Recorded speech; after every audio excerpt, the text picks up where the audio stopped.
প্রথমে কড়া গরম হয়ে গেলে পরিমাণ মতো সাদা তেল দিয়ে দেব।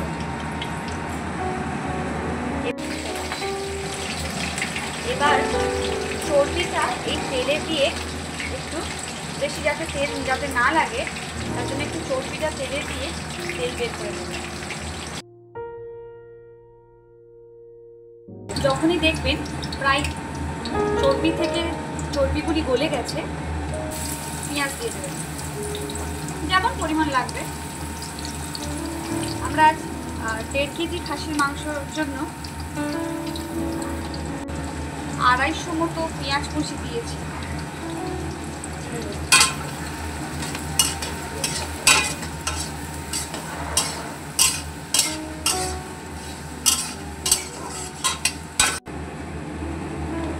পেঁয়াজটা যখনই দেখবেন প্রায় গলে গেছে সেই মুহূর্তে আদা রসুন বাটার মিশ্রণটি দিয়ে দেবেন। আমি 2 চামচ মতো দিলাম।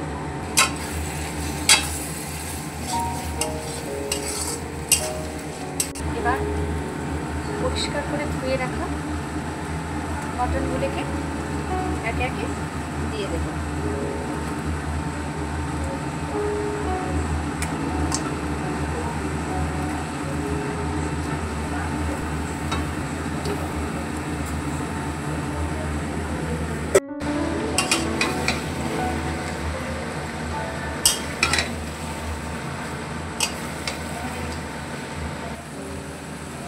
চামচ হলুদ দিয়ে দিলাম। শুকনো লঙ্কা পেস্ট করে নিয়েছি সেটা 2 চামচ দিয়ে দিলাম।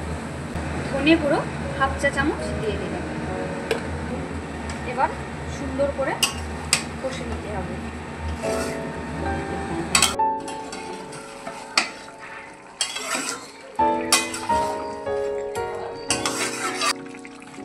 সামান্য পরিমাণ কাশ্মীরি লঙ্কার গুঁড়ো দিয়ে দেব। স্বাদ মতো লবণ যোগ করে দেবেন।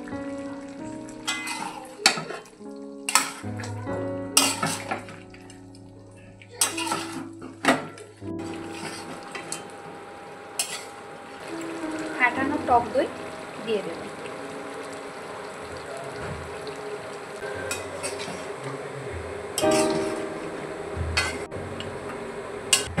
ফ্রাই হয়ে এসছে, এবার প্রেসার কুকারে দিয়ে দেব। দেখতেই পাচ্ছেন প্রায় হয়ে এসছে, তাও 60% বাকি রয়েছে।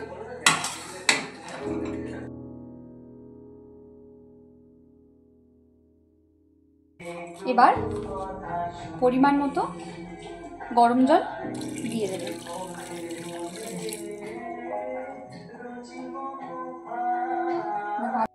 এবার যে গরম মশলা আমরা ভেজে রেখেছিলাম সেই ভাজা মশলার গুঁড়ো মিশিয়ে দেব। এবার ভেজে রাখা আলুগুলিকে মিশিয়ে দেব। গ্যাস ওভেনে বসিয়ে দিলাম, দিয়ে এবার প্রায় 20 মিনিট আমরা গ্যাস ওভেনে বসিয়ে দেব, তারপরে নামিয়ে নেব।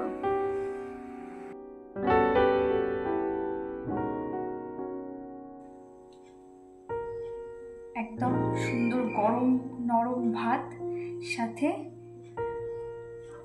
মাটন, তাই তো পুরো জমে যাচ্ছে আজকের খাওয়াটা। দেখছেন সিদ্ধ হয়েছে একদম নরম ভাবে, একদম তুলতুল করছে, খুব সুন্দর হয়েছে।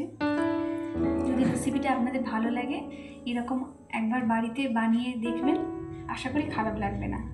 ভালো থাকবেন সবাই এবং সবাই সুস্থ থাকবেন। দেখা হবে আরও একটি নতুন ভিডিওতে। নমস্কার।